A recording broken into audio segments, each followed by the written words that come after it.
Mr Speaker, when I was elected to this place, I committed to standing up for farmers in Monash at every opportunity, and that's exactly what I'll continue to do.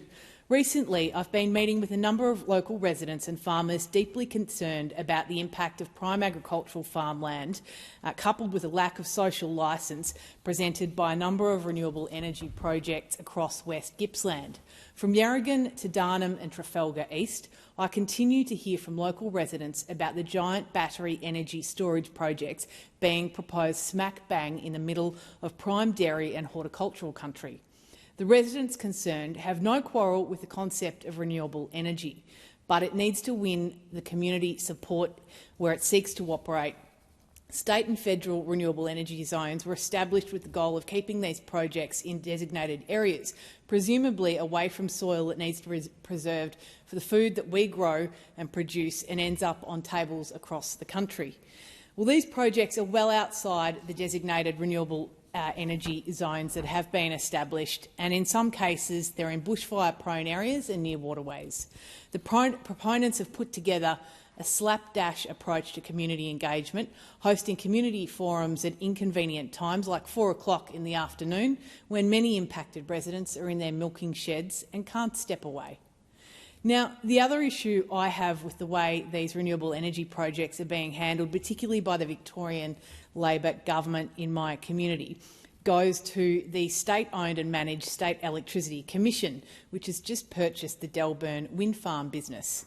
Now, this is not the original and best SEC. It's not the SEC that John Monash was the inaugural chair of and that he used to set Victoria up as a manufacturing powerhouse with the once 4, now 3 coal-fired power stations in the Latrobe Valley. This SEC was set up by the Victorian Labor government a couple of years ago. It employs one person in Gippsland. It competes with the private sector. And now it's purchased a wind farm that hasn't been capable of washing its own face as a standalone private enterprise or winning the support of the community in which it is seeking to operate. Now, this is not loose change either, Mr Speaker. The purchase, on behalf of the Victorian taxpayer, was around $700 million. Now, this is a state that has a total combined debt greater than the states of Tasmania, New South Wales and Queensland combined. And I don't think anyone in their right mind can argue that this is a good use of taxpayer money or that taxpayers should be bearing the risk of a project that really hasn't been able to stand up to date. Our region deserves better. Our community deserves better. Farmers in my region deserve to be treated with respect.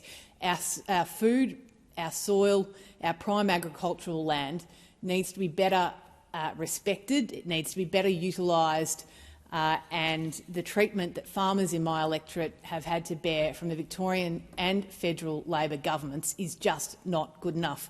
To the local residents and farmers in my electorate who have contacted me, I will continue to work with my state coalition colleagues on this because we will stand up and fight for you. It is not good enough. You deserve better. Gippsland deserves better, and Australian farmers deserve far better than what they've had so far.